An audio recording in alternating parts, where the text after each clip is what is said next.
മെറ്റനായ ministries YouTube ചാനലിലേക്ക് അവർക്കും സ്വാഗതം. നമ്മൾ കഴിഞ്ഞ എപ്പിസോഡിൽ 34 വാക്യം വരെയാണ് ചിന്തിച്ചത്. 1 കൊരിന്ത്യർ 15:34 വരെ. നമ്മൾ 35 തൊട്ട് 49 വരെയുള്ള ഭാഗങ്ങളെക്കുറിച്ചാണ് ചിന്തിക്കുന്നത്. പുനരുത്ഥാന ശരീരത്തെക്കുറിച്ചുള്ള ഉപദേശം. പുനരുത്ഥാന ശരീരത്തെക്കുറിച്ചുള്ള ഉപദേശം ഞാൻ നേരത്തെ ഒരു എപ്പിസോഡ് ഇത് ചെയ്തിട്ടുണ്ട്. നിങ്ങൾക്കത് നോട്ട് ചെയ്താൽ ഇതിനകത്ത് ഡീറ്റെയിൽഡായിട്ട് നിങ്ങൾക്ക് ആ വിവരം കിട്ടും. എപ്പിസോഡ് 620 ചെയ്തിരിക്കുന്നത്. നമ്മൾ ആദ്യം ചെയ്യേണ്ടത് ഈ ചാനൽ സബ്സ്ക്രൈബ് ചെയ്യുക. എന്നിട്ട് വീഡിയോസിൽ പോയിട്ട് ക്ലിക്ക് ചെയ്യുമ്പോൾ ഈ ഇതുവരെയും വന്നിരിക്കുന്ന എല്ലാ നമ്പേഴ്സും അതിനകത്ത് കിട്ടും. 620 ക്വസ്റ്റ്യൻ ആൻസർ ഇതാണ്. ശരീരത്തെക്കുറിച്ചുള്ള പുനരുത്ഥാനത്തിന് ശേഷമുള്ള ശരീരത്തിൻ്റെ കാര്യങ്ങൾ എന്താണെന്നുള്ളതാണ്. അതിനകത്ത് ഡീറ്റെയിൽഡായിട്ട് ആ എപ്പിസോഡിൽ 620 പറഞ്ഞിട്ടുണ്ട്. എന്നാൽ അതിൻ്റെ ഒരു റെപ്പറ്റീഷൻ തന്നെയാണ്. എന്നാൽ അത്രയും കവർ ചെയ്യത്തില്ല. അന്ന് കുറച്ചും കൂടി അത് 2-3 എപ്പിസോഡ് അതിനോട് ചേർത്ത് പുനരുത്ഥാനത്തെക്കുറിച്ചും അതുപോലെ കുറേ കാര്യങ്ങൾ കവർ ചെയ്ത് പറഞ്ഞിരുന്നു. അതുകൊണ്ട് ദയവായിട്ട് ആ ഒരു എപ്പിസോഡും കൂടി നിങ്ങൾ കാണണമേ എന്ന് വീണ്ടും നിങ്ങളോട് റിക്വസ്റ്റ് ചെയ്യണം. ഇതിനകത്ത് 2 ക്വസ്റ്റ്യനാണ് ചോദിക്കുന്നത്. മരിച്ചവർ എങ്ങനെ ഉയർക്കുന്നു, ഏതുവിധം ശരീരത്തോട് വരുന്നു. 2 ചോദ്യങ്ങളാണ്. മരിച്ചവർ എങ്ങനെയാണ് ഉയർക്കുന്നത്, ഏതുവിധം ശരീരത്തോട് ഉയർക്കുന്നു. ഇതിനകത്ത് മരണാനന്തരം ജീർണിച്ചു പോയ ശരീരം വീണ്ടും എങ്ങനെ ഉയർക്കുമെന്നുള്ളത് ഇവർക്കൊരു വലിയ പ്രശ്നമായിരുന്നു. അത് ഗ്രീക്കുകാർക്ക് വലിയൊരു പ്രശ്നമാണ്.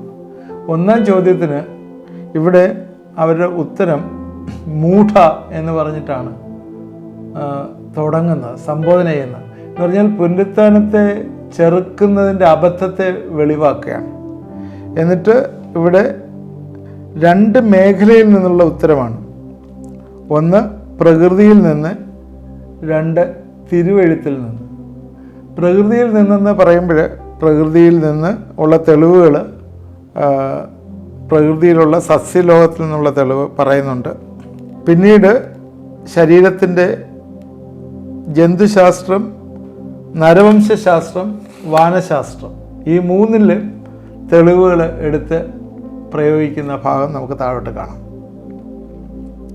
അപ്പോൾ ഇതിൽ പ്രകൃതിയിൽ നിന്നുള്ള തെളിവ് എന്ന് പറയുമ്പോൾ വിത്ത് വിതച്ച് നശിക്കുന്നതിലാണ് ചെടിക്ക് ജീവൻ ലഭിക്കുന്നത്. വിത്ത് വിതച്ച് നശിക്കുന്നതിലാണ് ചെടിക്ക് ജീവൻ ലഭിക്കുന്നത്. ഇത് ബൈബിളിലുള്ള റെഫറൻസാണ്. കോതമ്പ് വണി നിലത്ത് വീണ് ചാകുന്നില്ല എങ്കിൽ തനിയെ ഇരിക്കും, ചത്തു എങ്കിലോ ഫലം കായ്ക്കും. ഇത് യോഹന്നാൻ്റെ സുവിശേഷം 12-ാം അധ്യായത്തിൻ്റെ 24-ാം വാക്യത്തിലാണ്. അന്നേരം മരിച്ച് വിത്ത് നശിച്ച് കഴിയുമ്പോഴേ ചെടിക്ക് ജീവൻ വരുന്നത്. അതുകൊണ്ട് ആദ്യം ചാകണം, ചത്തെങ്കിൽ മാത്രമേ ജീവിക്കുള്ളൂ. ഇതൊരു വലിയൊരു സത്യം ആണ് പറയുന്നത്. നമ്മുടെ ഭൗമിക ശരീരം നശിക്കും. നമ്മുടെ ഈ ശരീരം, നമ്മളീ കാണുന്ന ശരീരം നശിക്കും. നശിച്ചിട്ട് തികച്ചും വ്യത്യസ്തമായ രീതിയിൽ ഉയർത്തി നിൽക്കും. എങ്കിലും അതേ വ്യക്തിയാണ് ഉയർക്കുന്നത് എന്ന് ശ്രദ്ധിക്കുക. മരണത്താലെ മറഞ്ഞു, പുനരുത്ഥാനത്തിൽ വ്യതിയാനം വന്നു. എന്നിട്ടും നമ്മുടെ പേഴ്സണാലിറ്റി നശിച്ചു പോകുന്നില്ല, നമ്മളതിൽ തുടരുക തന്നെ ചെയ്യും. വിത്ത് നശിച്ചിട്ട് ചെടി വളരാൻ ഇടയാകുന്ന ദൈവം അതേ പ്രമാണം പുനരുത്ഥാനത്തിലും നടപ്പാക്കുന്നു. 2-ാമത്തെ ക്വസ്റ്റ്യൻ ഏത് വിധം ശരീരത്തോട് വരുന്നു എന്നുള്ളതാണ്. ഏത് വിധം ശരീരത്തോട്. അന്നേരം ഇവിടെ വിതയ്ക്കുന്ന വിത്തും ഉണ്ടായി വരുന്ന ചെടിയും തമ്മിൽ ബന്ധമുണ്ട്. പുതിയ ചെടി വളരുമാറാക്കുന്നത് നടുന്നവനല്ല, ദൈവമാണ്. ഇഷ്ടം പോലെ അത് തന്നെ പറയുന്നത്, നീ വിതയ്ക്കുന്നത് ഉണ്ടാകുവാനുള്ള ശരീരമല്ല, കോതമ്പിൻ്റെയും മറ്റ് വല്ലതിൻ്റെയും വേറും മണി എത്ര വിതയ്ക്കുന്നത്. ദൈവമോ തൻ്റെ ഇഷ്ടം പോലെ അതിനൊരു ശരീരവും ഓരോ വിത്തിന് അതിൻ്റെ ശരീരവും കൊടുക്കുന്നു. ഇവിടെ പറയുന്ന ഇഷ്ടം പോലെ, ദൈവസൃഷ്ടിയുടെ ആരംഭത്തിൽ ഇഷ്ടപ്പെടുകയും തീരുമാനിക്കുകയും ചെയ്ത പോലെ പൗലോസ് ഇവിടെ ചൂണ്ടിക്കാണിക്കുന്നു, മരണം അവസാനമെങ്കിലും ഒരു വ്യതിയാനത്തിൻ്റെ മുഖാന്തരമാണ്. പലതരത്തിലുള്ള ശരീരങ്ങളുണ്ട്. ദൈവമാണ് ഓരോരുത്തരും തക്കതായ ശരീരം കൊടുക്കുന്നത്. അത് പറഞ്ഞതിന് ശേഷം ഇപ്പോഴത്തെ ശരീരവും പുനരുത്ഥാന ശരീരവും തമ്മിലുള്ള സാമ്യവും വ്യത്യാസവും തെളിയിക്കുവാനായിട്ട് പല സാദൃശ്യങ്ങൾ എടുക്കുന്നതായിട്ട് കാണുന്നു. ആദ്യം ജന്തുലോകത്തിലെ വ്യത്യാസം എടുക്കുന്നു. ജന്തുക്കളുടെ എല്ലാം മാംസം ഒരുപോലെയല്ല, ഘടനയിലും മാറ്റത്തിലും വ്യത്യാസമുണ്ട് എന്ന് 39-ാം വാക്യത്തിൽ പറയുന്നു. അതുപോലെ തന്നെ സ്വർഗീയ ശരീരങ്ങളും ഭൗമ ശരീരങ്ങളും തമ്മിലെ വ്യത്യാസം എടുത്തു പറയുന്നു. ഓരോ ജീവിക്കും അതിൻ്റെ ശരീരം കൊടുക്കുവാൻ ദൈവത്തിന് കഴിയും. സൃഷ്ടിയിലെ അതത് തരം എന്നുള്ള പ്രയോഗം നോക്കുക. മൂന്നാമത് ആകാശഗോളങ്ങൾ തമ്മിലുള്ള വ്യത്യാസം. സൂര്യനും ചന്ദ്രനും നക്ഷത്രങ്ങളും തേജസ് തമ്മിൽ വ്യത്യാസമുണ്ട്. ഈ ദൃഷ്ടാന്തം വിശുദ്ധരുടെ പുനരുത്ഥാന ശരീരം മഹത്വത്തിൽ വ്യത്യാസമാണെന്ന് കാണിക്കാനാണ്. വിവിധ തേജോഗോളങ്ങളെ സൃഷ്ടിച്ച ദൈവത്തിന് പുനരുത്ഥാന ശരീരത്തിനും അതതിൻ്റെ തേജസ് കൊടുക്കുവാൻ കഴിയും. യേശുക്രിസ്തുവിനെ സംബന്ധിച്ചിടത്തോളം യേശുക്രിസ്തു ഉയർത്തെഴുന്നേറ്റ് യേശുവിന് സ്വർഗീയ ശരീരം കിട്ടുന്നു. യേശു ഉയർത്തെഴുന്നേറ്റ് കഴിഞ്ഞപ്പോൾ എന്താ സംഭവിച്ചത്? ശിഷ്യന്മാർ വാതിലടച്ചിട്ട് കഴിഞ്ഞപ്പോൾ അവിടെ പ്രത്യക്ഷപ്പെടാനായിട്ട് പറ്റുന്നുണ്ട്. എങ്ങനെ അകത്തു വന്നു? ശിഷ്യന്മാർ പേടിച്ചു. അന്നേരം ഭൗമ ശരീരത്തിന് സ്ഥലകാല പരിമിതികൾ ഉണ്ട്. എന്നാൽ ഇപ്പോഴുള്ള ആ സമയത്ത് വരുന്ന ശരീരത്തിന് വ്യത്യസ്തമായ ശരീരമാണ് എന്നേ പറയുന്നു. നമ്മൾ മരിച്ചു കഴിയുമ്പോൾ, ജീവൻ പോയി കഴിയുമ്പോൾ ശരീരമെല്ലാം ദ്രവിക്കും. എന്നാൽ ഈ ശരീരം വീണ്ടെടുപ്പിന് കരുതിയിരിക്കുകയാണ്. റോമർ 8:23 പറയുന്നുണ്ട്, നമ്മുടെ ശരീരമെല്ലാം വീണ്ടെടുക്കും. അതുകൊണ്ട് അപമാനത്തിൽ വിതയ്ക്കപ്പെടുകയാണ്. അപമാനത്തിൽ വിതയ്ക്കപ്പെടുക എന്നുള്ളത് ശവക്കുഴിയിൽ വെക്കുന്ന ശരീരത്തെ സംബന്ധിച്ചിടത്തോളം വലിയ ബഹുമാനമൊന്നുമല്ല. അതെല്ലാം ജീർണിച്ച് 2-3 ദിവസമൊക്കെ ഫ്രീസറിലൊക്കെ വെച്ച് പിന്നെ വീട്ടിലൊക്കെ കൊണ്ടുവച്ച് പിന്നെ കൊണ്ട് വെക്കുകയാണ്, കുഴിയിലേക്ക് കൊണ്ടുവെക്കുകയാണ്. എന്ന് വെച്ചാൽ അത് ഒരു അപമാനത്തിൽ വിതയ്ക്കപ്പെടുകയാണ്. എന്നാൽ പുനരുത്ഥാന ശരീരം തേജസ്സുള്ളതായിരിക്കും. ബലഹീനതയിൽ വിതയ്ക്കപ്പെടുകയാണ്, എന്നാൽ ശക്തിയിലായിരിക്കും വരുന്നത്. ഒരു ശവത്തെപ്പറ്റി പറഞ്ഞാൽ ബലഹീനമായിട്ട് ഒന്നുമില്ല, ബലഹീനമായത് ഉള്ളൂ ശവം എന്ന് പറയുന്നത് തന്നെ. എന്തെങ്കിലും ചെയ്യാൻ പറ്റുമോ? ഒന്നും ചെയ്യാൻ പറ്റത്തില്ല. പുനരുത്ഥാനം എന്ന് പറഞ്ഞാൽ ദൈവശക്തിയെ കാണിക്കുന്ന ഒന്നാണ് പുനരുത്ഥാനം എന്ന് പറയുന്നത്. അതുകൊണ്ട് പ്രാകൃത ശരീരവും ആത്മീയ ശരീരമായിട്ട് ചേർന്ന് വരികയാണ്. ആ പ്രാകൃത ശരീരം വിതയ്ക്കപ്പെടുന്നു, ആത്മീയ ശരീരം ഉയർത്തുന്നു. പ്രാകൃത ശരീരം ഉണ്ടെങ്കിൽ ആത്മീയ ശരീരമുണ്ട്, ഇതെല്ലാം ഉണ്ട്. അന്നേരം നമ്മുടെ പ്രാകൃത ശരീരം എന്നത് ദേഹിയുടെ ചൈതന്യത്താൽ നടത്തപ്പെടുന്ന ഒന്നാണ്, പ്രകൃതിയുടെ നിയമങ്ങൾക്ക് അനുസൃതമാണ്, ഈ യുഗത്തിലെ ജീവിതത്തിന് ആവശ്യമാണ്. എന്നാൽ ആത്മീയ ശരീരമോ ആത്മാവിൻ്റെ ഭരണത്തിന് വിധേയവും ആത്മശക്തിക്ക് ഉപയുക്തവുമാണ് എന്ന് മനസ്സിലാക്കുക. പുനരുത്ഥാന ശരീരം സ്വർഗീയമായിട്ടുള്ള ചുറ്റുപാടുകൾക്ക് അനുസൃതമായിരിക്കും സ്വർഗീയ ശരീരം എന്നും നമ്മൾ മനസ്സിലാക്കുക. ഒന്നാം മനുഷ്യനായ ആദം ജീവനുള്ള ദേഹിയായിരുന്നു. ദേഹി എന്ന് പറയുന്നത് വ്യക്തിത്വത്തെ കാണിക്കാനാണ്. ആദാമിനെ സൃഷ്ടിച്ചപ്പോൾ ചൈതന്യമില്ലായിരുന്നു, മൂക്കിൽ ശ്വാസം ഊതിയപ്പോഴാണ് ദേഹിയായിത്തീരുന്നത്. ശരീരവും ദൃശ്യവും ദേഹിയും ആത്മാവും അദർശ്യവുമാണ്. എന്നാൽ ഒടുക്കത്തെ ആദാം എന്ന് പറയുന്ന ക്രിസ്തുവാണ്. ക്രിസ്തു വീഴ്ചയിലകപ്പെട്ട ഈ വർഗത്തിനെ രക്ഷിക്കുകയാണ് ചെയ്തത്. തന്നെ രക്ഷിച്ചു എന്ന് വെച്ചാൽ വീണ്ടെടുക്കപ്പെട്ട ഒരു വ്യക്തിയാക്കി തീർത്തത് ക്രിസ്തുവാണ്. എന്നാൽ ക്രിസ്തുവിനെ രണ്ടാം മനുഷ്യൻ എന്ന് വിളിക്കുന്നു. അത് ജീവിക്കുന്ന ആത്മാവായി, അതായത് ജീവൻ നൽകുന്ന ആത്മാവ്, ലൈഫ് ഗിവിങ് സ്പിരിറ്റ്.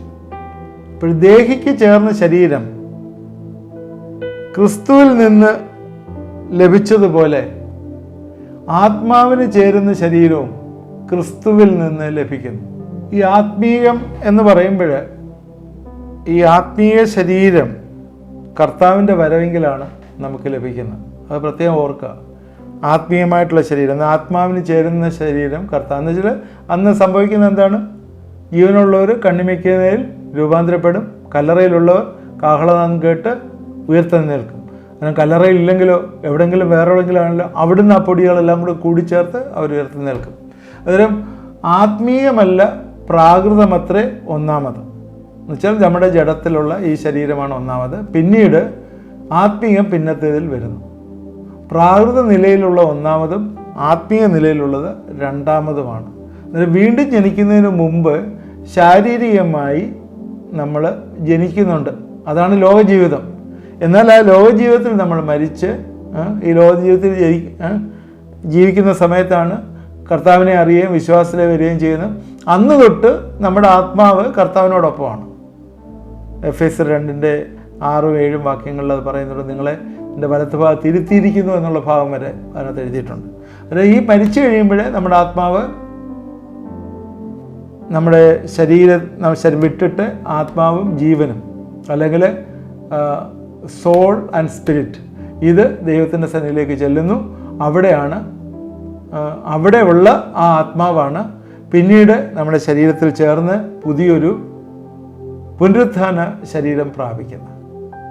47-ാം വാക്യം, ഒന്നാം മനുഷ്യൻ ഭൂമിയിൽ നിന്ന് മണ്ണിൻ്റെ എല്ലാ ഗുണങ്ങളും ആ ശരീരത്തിലുണ്ട്. മണ്ണിൽ അടങ്ങിയിരിക്കുന്ന മിക്ക മൂലകങ്ങളും മർത്യ ശരീരത്തിലുണ്ട്. അവൻ മൺമയനാണ്. രണ്ടാം മനുഷ്യൻ ക്രിസ്തു, അവൻ സ്വർഗത്തിൽ നിന്നുള്ളതാണ്. പ്രകൃതിയിലും സ്വഭാവത്തിലുമെല്ലാം അവൻ സ്വർഗീയനാണ്. ആദാമിന് ഭൂമിക്കടുത്ത ശരീരമുണ്ടായിരുന്നെങ്കിൽ ക്രിസ്തുവിന് സ്വർഗത്തിന് യോഗ്യമായിട്ടുള്ള ശരീരമാണ് ഉള്ളത്. വീണ്ടും അടുത്ത വാക്യത്തിലേക്ക് വരുമ്പോൾ, ഓരോ വംശത്തിനും അതത് തലവൻ്റെ ഗുണവിശേഷമാണ് ലഭിക്കുന്നത്. ആദാമ്യ സന്തതി എന്ന നിലയിൽ നാം മൺമേരാണ്, മണ്ണിൽ നിന്നെടുത്തവരാണ്, നാം മണ്ണിലേക്ക് തിരികെ ചേരുന്നു. അവൻ്റെ ജീവൻ്റെ പങ്കാളികളായി ആയവരും അങ്ങനെ തന്നെ. എന്നാൽ ക്രിസ്തുവിനുള്ളവരായ നമുക്ക് ആത്മീയ ശരീരം ലഭിക്കും. ക്രിസ്തു എന്നേക്കും തേജസ്കരിക്കപ്പെട്ടവനായി ഉയർത്തതിനാൽ അവൻ്റെ ജീവിത പങ്കാളികളായവരും, എന്ന് വെച്ചാൽ നമ്മളെപ്പോൾ ഉള്ളവരും, അവനെപ്പോലെ ഉയർത്തി നിൽക്കും. ഇതാണ് നമ്മൾ 48-ാം വാക്യം വരെ ഉള്ളത്. അവിടെ 50 തൊട്ടുള്ള വാക്യങ്ങൾ 50 തൊട്ട് 58 വരെ ഒരു വിശ്വാസിയുടെ പ്രത്യാശയാണ്. ഇത്രയും പറഞ്ഞതിൽ നിന്ന് നാം ചിന്തിക്കേണ്ട ഒരു കാര്യം, നമ്മളെല്ലാവരും ഒരു ഗ്ലോറിഫൈഡ് ബോഡീസ് വരും എന്ന് നമ്മൾ ഓർക്കുക. ഫിലിപ്പിയർ 3:20-21 വാക്യത്തിൽ നമ്മുടെ പൗരത്വം സ്വർഗത്തിലാകുന്നു, അവിടെ നിന്ന് കർത്താവായ യേശു ക്രിസ്തു രക്ഷിതാവ് വരും എന്ന് നാം കാത്തിരിക്കുന്നു. അവൻ സകലവും തനിക്ക് കീഴ്പ്പെടുത്താൻ കഴിയുന്ന തൻ്റെ വ്യാപാര ശക്തി കൊണ്ട് നമ്മുടെ താഴ്ചയുള്ള ശരീരത്തെ തൻ്റെ മഹത്വമുള്ള ശരീരത്തോട് അനുരൂപരായി രൂപാന്തരപ്പെടുത്തും. So we will be like his glorious body. He will transform our lowly bodies. നമ്മുടെ താഴ്ചയുള്ള ശരീരം അവരെ മഹത്വമുള്ള ശരീരമാക്കി മാറ്റും. എന്ന് പറഞ്ഞാൽ ദ്രവത്വമായ ശരീരം അദ്രവത്വത്തിലേക്ക് നടത്തും. അപമാനമുള്ള ശരീരം തേജസ്സിലേക്ക് നടത്തും. ബലഹീനമായ ശരീരം ശക്തിയിലേക്ക് നടത്തും. പ്രാകൃത ശരീരം ആത്മീയ ശരീരമായി മാറും. ജീവനുള്ള ദേഹി ജീവനുള്ള ആത്മാവാവും. മണ്ണുകൊണ്ടുള്ളവൻ സ്വർഗീയ പ്രതിമയിൽ വരും. ഭൂമിയിൽ നിന്നുള്ളത് സ്വർഗത്തിൽ നിന്നാവും. ഇത്രയും കാര്യങ്ങളാണ് അവിടെ സംഭവിക്കുന്നത്. വെച്ചാൽ നാച്ചുറൽ ടു സൂപ്പർ നാച്ചുറൽ, അല്ലേ? Natural to super natural, mortal into immortal. നമ്മുടെ ജീവിതങ്ങൾ നശ്വരമായിരുന്നത് അനശ്വരമായി മാറ്റും. ഇതാണൊരു വിശ്വാസിയുടെ വലിയ പ്രത്യാശ. നമ്മൾ ഒരിക്കലും കർത്താവിനെ പോലെ ആയിത്തീരും എന്നുള്ള ആ വലിയ പ്രത്യാശയാണ് നമ്മുടെ ജീവിതങ്ങളിലുള്ളത്. അത് കർത്താവ് ചെയ്യേണ്ട ഒരു കാര്യമാണ്. നമ്മുടെ ഈ ശരീരം, ഈ മർത്യ ശരീരത്തെ എന്നേക്കുമായിട്ട് മാറ്റുന്നു എന്നുള്ള ചിന്ത. തീർച്ചയായും ഇന്നത്തെ ചിന്തകൾക്ക് നമുക്ക് പ്രയോജനമായി എന്ന് വിചാരിക്കുന്നു. ഞാൻ ഇത് കൺക്ലൂഡ് ചെയ്യുകയാണ്. ഇപ്പോൾ നമ്മുടെ ശരീരം ഏത് രീതിയിലാണെന്നുള്ള ഒരു ചിന്തയാണ് ഞാനിന്ന് ഷെയർ ചെയ്ത്. ഇത് നേരത്തെ പറഞ്ഞ പോലെ എപ്പിസോഡ് 620 നിങ്ങൾ സെർച്ച് ചെയ്ത് നോക്കിയാൽ ഇതിനകത്ത് കുറച്ചും കൂടെ കാര്യങ്ങൾ 2 കൊരിന്ത്യർക്ക് എഴുതിയ ലേഖനത്തിൽ നിന്നുള്ള ചില കാര്യങ്ങളോട് കൂട്ടി അതിനകത്ത് വരുന്ന ആവരണത്തെക്കുറിച്ചും അതുപോലെ ഓപ്പണായിരിക്കുന്നതിനെക്കുറിച്ചും ഉടുപ്പിനെക്കുറിച്ചും എല്ലാം അതിനകത്ത് പറയുന്നുണ്ട്. അതുകുറിച്ച് നിങ്ങൾ ശ്രദ്ധിച്ചാൽ കുറച്ചുകൂടെ നന്നായിരിക്കും. ഇന്നത്തെ ചിന്തകൾ നമുക്ക് പ്രയോജനമായി എന്ന് വിചാരിക്കും. നമുക്ക് പ്രാർത്ഥിക്കാം. ദൈവമായ കർത്താവെ, ഇത് കണ്ടുകൊണ്ടിരുന്ന എല്ലാവരെയും ഞങ്ങൾ ഏൽപ്പിച്ച് പ്രാർത്ഥിക്കുന്നു. ദൈവമേ, ഞങ്ങളുടെ മർത്യ ശരീരം ഒരിക്കലും ആത്മീയ ശരീരമായി മാറും എന്ന് ഞങ്ങൾ മനസ്സിലാക്കുന്നു. കർത്താവെ, ഞങ്ങൾ ഈ ഭൂമിയിലുള്ളവരാണ്, ഞങ്ങൾ വിണ്ണിനുള്ളവരായിത്തീരും. ഞങ്ങൾ പ്രകൃതിയിൽ നിന്നുള്ളവരെ സ്വർഗീയനെ പോലെ ആയിത്തീരുന്ന ഒരു അനുഭവം ഞങ്ങൾ പുനരുത്ഥാനത്തിൽ വരും എന്ന് കർത്താവെ, ദൈവത്തിൻ്റെ വചനത്തിൽ ഞങ്ങളെ പഠിച്ചല്ലോ. ദൈവമേ, അത് ഞങ്ങളുടെ ജീവിതങ്ങൾ പ്രത്യാശ വരുന്നതായിരിക്കാൻ സഹായിക്കണം. പ്രത്യേകിച്ച് കർത്താവെ, ഈ ജഡത്തിലെ ഈ ശരീരത്തിലെ അസ്വസ്ഥതകളുള്ളവർ പലരും ഇത് ശ്രദ്ധിക്കുന്നു. കർത്താവെ, തീരാത്ത അസുഖങ്ങൾ, പ്രത്യേകിച്ച് ക്യാൻസറുമായിട്ട് ബന്ധപ്പെട്ട്, അതുപോലെ ദേഹത്തിൻ്റെ വേദനകൾ, മാറാത്ത വേദനകളായിട്ടിരിക്കുന്നവർ, അതുപോലെ ഇത്തിരി ക്ഷീണാവസ്ഥയിലിരിക്കുന്നവരെ, നടക്കാൻ വയ്യാതെ പോലും ഇരിക്കുന്നവരെ, അങ്ങനെയൊക്കെയുള്ള അവസ്ഥയിലുള്ള അനേകം ആളുകളുണ്ട്. ഓർമ്മശക്തി നഷ്ടപ്പെട്ടവരുണ്ട്. കർത്താവെ, ഇവരെയൊക്കെ ദൈവകരങ്ങളിലേക്ക് സമർപ്പിച്ച് പ്രാർത്ഥിക്കുകയാണ്. ഞങ്ങൾക്ക് കർത്താവെ, ഇത് താൽക്കാലികമാണ്. ഈ ശരീരം ഇതെല്ലാം മാറി കർത്താവെ, എന്നേക്കും കർത്താവ് അറിയുന്നത് പോലെ അറിയുന്നൊരു ശരീരം നീ ഞങ്ങൾക്ക് തരും എന്നുള്ള പ്രത്യാശയിൽ ഞങ്ങൾ ഈ ദിവസങ്ങൾ ജീവിപ്പാൻ സഹായിക്കണമേ. അതിനുവേണ്ടി കർത്താവെ, ഞങ്ങൾ ഒരുങ്ങിയിട്ടില്ലെങ്കിൽ ഒരുങ്ങുവാനായിട്ട് കർത്താവെ ഞങ്ങളെ ഒരുക്കണമേ എന്ന് പ്രാർത്ഥിക്കുന്നു. ഇത് കാണുന്ന പ്രിയപ്പെട്ടവരെല്ലാം ഞങ്ങളെ ഏൽപ്പിച്ച് പ്രാർത്ഥിക്കുന്നു. അങ്ങനെ ഒരു ഒരുക്കം കർത്താവെ നീ കൊടുക്കണമേ എന്ന് പ്രാർത്ഥിക്കുന്നു. എൻ്റെ കരങ്ങളിലേക്ക് ഏൽപ്പിക്കുന്നു. പ്രാർത്ഥന കേട്ടോർത്ത് സ്തോത്രം. യേശു ക്രിസ്തുവിൻ്റെ നാമത്തിൽ പ്രാർത്ഥിക്കുന്നു. കേൾക്കണമേ. ആമേൻ. നിങ്ങളുടെ കമൻറ്റുകൾ കമൻറ്റ് ബോക്സിലിടുക. ആദ്യമായിട്ട് കാണുന്നൊരു സബ്സ്ക്രൈബ് ചെയ്യുക. നേരത്തെ പറഞ്ഞ പോലെ നിങ്ങൾ പഴയ എപ്പിസോഡുകൾ എടുത്ത് നോക്കിയാൽ കുറച്ചും കൂടെ നിങ്ങൾക്കൊരു ക്ലാരിറ്റി കിട്ടും. നമ്മൾ പെട്ടെന്ന് പറഞ്ഞു പോകുന്നതുകൊണ്ട്, അതൊരു സബ്ജക്റ്റായിട്ട് പറയുന്നതുകൊണ്ട് അത് തമ്മിൽ വ്യത്യാസമുണ്ട്. അതുകൊണ്ട് പ്രത്യേകിച്ച് നിങ്ങളത് ശ്രദ്ധിക്കുമല്ലോ. നിങ്ങളുടെ ഫ്രണ്ട്സിന് ഷെയർ ചെയ്ത് കൊടുക്കുക. പ്രയർ റിക്വസ്റ്റുള്ള വാട്സാപ്പ് നമ്പറിൽ അയച്ചു തരിക. ദൈവം നമ്മളെല്ലാവരെയും അനുഗ്രഹിക്കട്ടെ.